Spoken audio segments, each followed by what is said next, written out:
Welcome to the NBA Coast to Coast podcast brought to you by thelines.com. Coming to you from the West Coast, Josh Lander, joined by Nate Weitzer. He's on the East Coast. Very late night here for Nate on the East Coast as we are recording this on Thursday night, getting ahead of this big 13-game slate in the NBA for you guys. Definitely want to make sure to like and subscribe to that page. We have best bets up in this one, 4 best bets here, 4 playa props in our other video that we're bringing you each and every weekday. Also want you to head to thelines.com, use all of the great content up on the site right now, and the odds finder tool, especially to make sure that you're getting the best juice available from all of these books, giving us bets this NBA season. We're so close to the end of this in-season regular tournament, or this regular season in-season tournament, whatever you want to call it, that is taken over the NBA here and hijacked things for our betting purposes. But we roll on here with a lot to choose from, Nate. So let's kick it off with your first best bet on Friday. Yeah, you can hear the despair in Josh's voice that he's thrown out of off rhythm by these playoff games in the middle of the season, and it is a weird circumstance. And we're looking at one of these games here with the Knicks and Celtics getting their 5th meeting of the year because they're in a consolation game, essentially, because they were in the quarters. And so we don't know exactly how they're going to respond to this. I mean, my angle is just that I think the Celtics back home with Porzingis active are going to resume their incredible scoring run at home, where they average 123 in the 6 at home with Zinger. They have a 128 offensive rating. They're shooting over 40% from 3. They're 9-0 at home.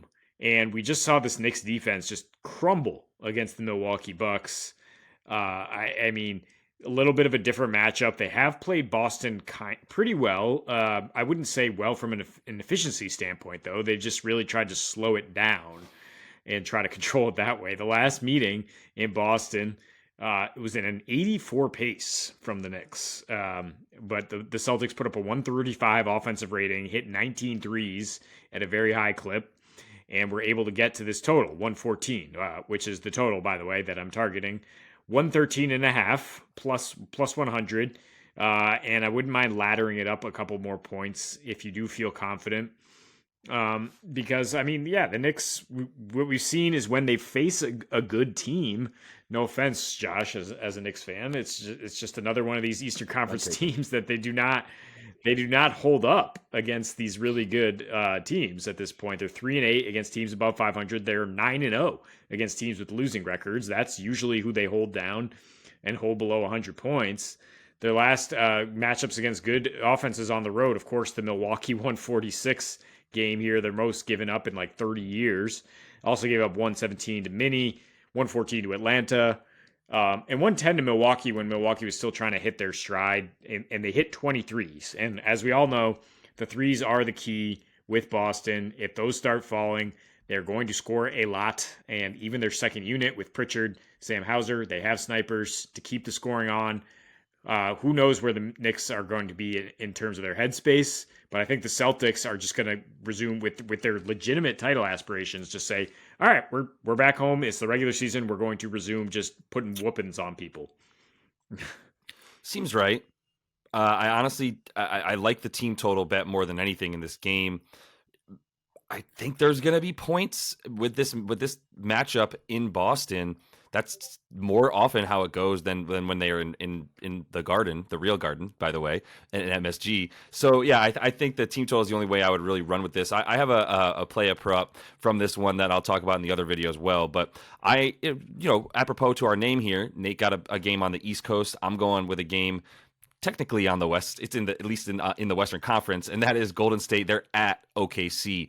OKC is -3.5. That jumped out to me right away. I think it's a little bit of a split the unit kind of thing. I think I'm going to split like 1.2 units here. Go 0.6 on the -3.5.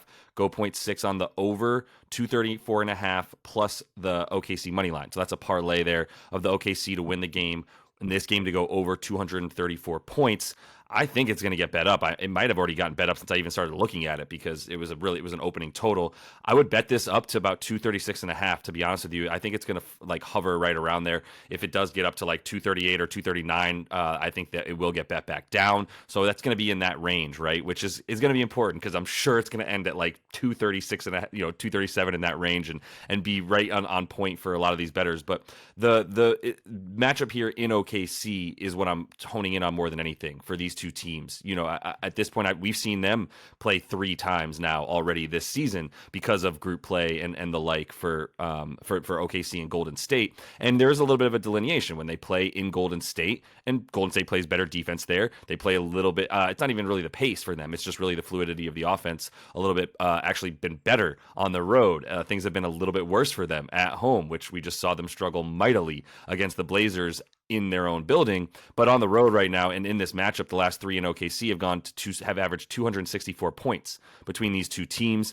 There's a huge discrepancy. The pace is 105 on average in the last 3. If you compare that to the way that they played it in Golden State, that's about 5 possessions per 100 faster than when they play in the Bay Area. OKC, the matchup stuff too is what I like, and the pace for OKC at home, which goes way up. There's a lot of discrepancy there too. But the matchup between these two teams, OKC's allowing a lot of second chance points. Believe it or not, the Dubs are 4th most in that category, especially because they're not shooting the way that they have in years past. Oftentimes, it's not that they're incapable of attacking the rim. They have a lot of really good offensive rebounders from Draymond to Andrew Wiggins to Gary Payton II to even Moses Moody and Jonathan Kuminga. There's some good offensive rebounders in the youngsters that are on this team.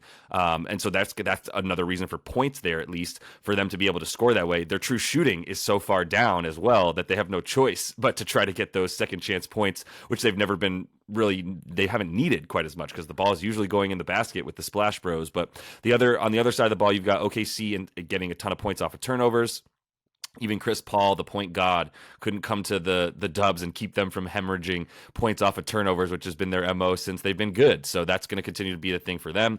Golden State sucks against the ISO. Guess who's I'm calling him the best ISO player in the league right now.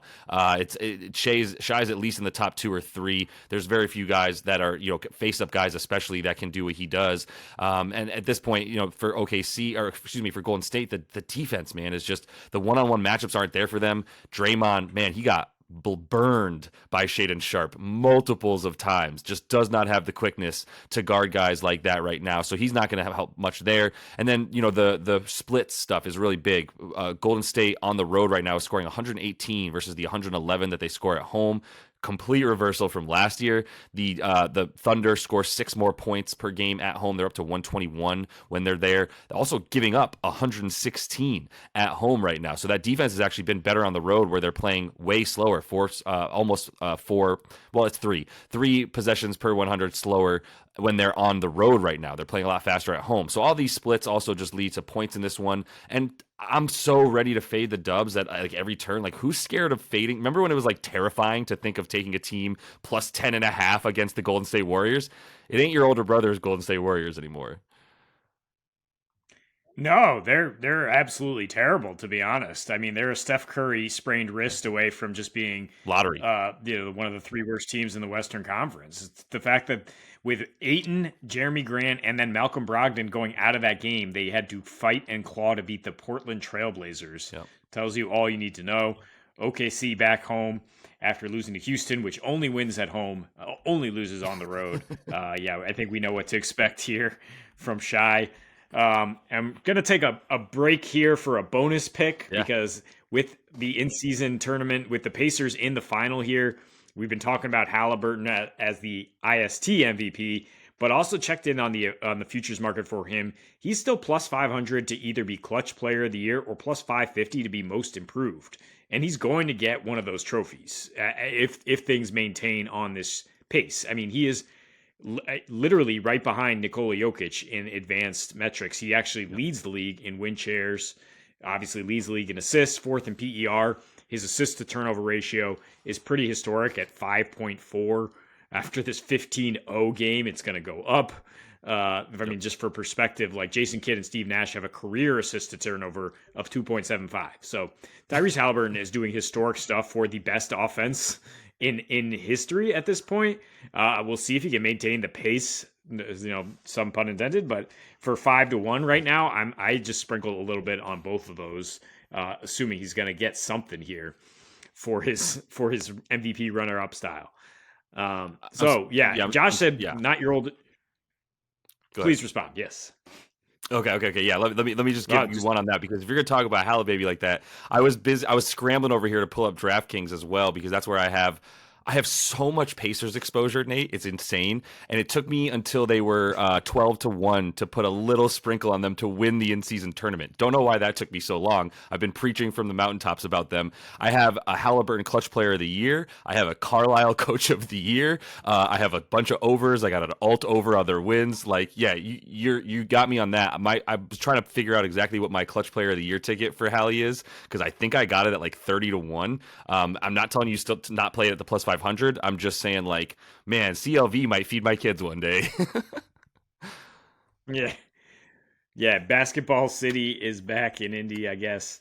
But yeah, you said it's not your older brother's Warriors.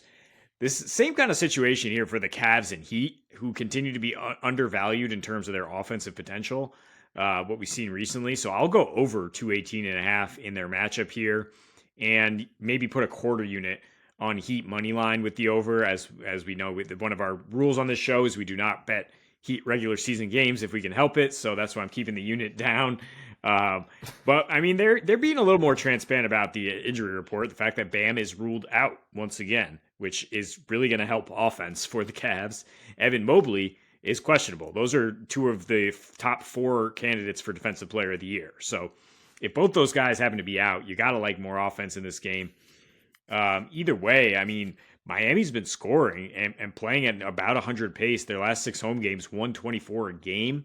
Granted, that's skewed by 2 matchups with Indy, which we mentioned is a fantastic offensive team, but still got very high scoring games with the Nets, with the Bucks. They dropped 129 in Cleveland without Bam a couple weeks ago, and they got huge bench output from these guys, Jaquez, Caleb Martin, Josh Richardson, and Orlando Robinson, who's going to slot right into Bam's starting spot. So the fact that those guys all had success against the Cavs' full defensive squad is encouraging. The Cavs did not come along for the ride. Donovan Mitchell was out. Of course, they're going to score more when they have Donnie Mitchell, who dropped 42 the last time he visited Miami in March. There was no Darius Garland for that game. Donnie and DG both, carried the Cavs to 121 against Orlando their last time out. They're starting to find some rhythm together, which is good to know. And there's a clear trend here in terms of the Cavs over in 6 of the last 7 against teams that made the playoffs last year. The one under is still a high scoring game against Atlanta.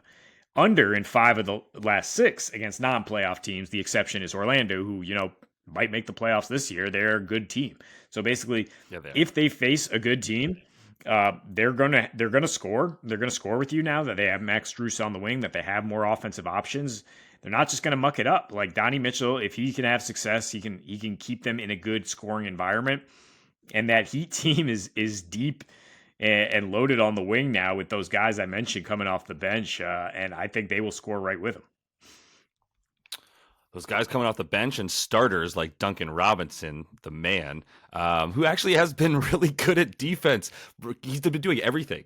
So he's playing tomorrow. There was a little bit of a question, but actually was distracted by a Twitter notification that just told me that he's playing tomorrow. So I was going to use that to be like, oh, well, yeah, Duncan's playing. That's good news for the offense, but dude's just been good all over the floor. I just wanted to also shout him out because he's finally super consistent. I do think between these two teams, like, there's been times lately with both these teams where you're expecting a little bit more like defense, a little bit more like nastiness, and they're able to put up 130, in these games against other bruising teams. Like, for instance, we just saw them with Orlando's been higher scoring, faster pace, but that was been at home. On the road, they've been the same slow team we've seen. At the Cavs, go for 252. Same concept with Miami when they were playing the Bucks, which that fluctuates, but we've seen plenty of really low grinded out games between those two teams. Both of them are a little bit different too now. The Bucks are playing a lot faster than they have, but point being, I think there is just a little bit more like pace in the East right now from some of those teams that you normally see playing a little bit slower like these two. So I'm going to close this out here with a bit of a chalky parlay, Nate, but I think there's some really good situational reasoning for all of these 3 money line parlays. So we've got Denver money line, they're at home. We've got Orlando money line, they're also at home against the Pistons, and then we've got the Timberwolves. They're the only road team that I'm taking here against Memphis. And look, I mean, Denver is just, it's like I said, a spot where we're coming off of a loss that really surprised a lot of people because they had their starting lineup back, and then they lose to the Clippers in a way that was a little bit disheartening, right? And now we get them coming back home in another situation where you could go like, well, what do we know that's different from the last time that they played Houston as well? Well, like they're at home and Houston's on the road, so that's really all I got to worry about here is like they're starting five back, 2 games in a row.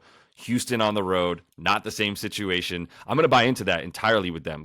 There's something to the fact that their defensive rating goes from like a 98 to about a 114 when they're on the road for Houston. And it's not just who they played, because there's an even sort of spread of really duty offenses and good offenses coming into their building and that they've played on the road. So for Orlando, they're at home, dude. Like, I'm not even really that scared of the 10.5 against Detroit.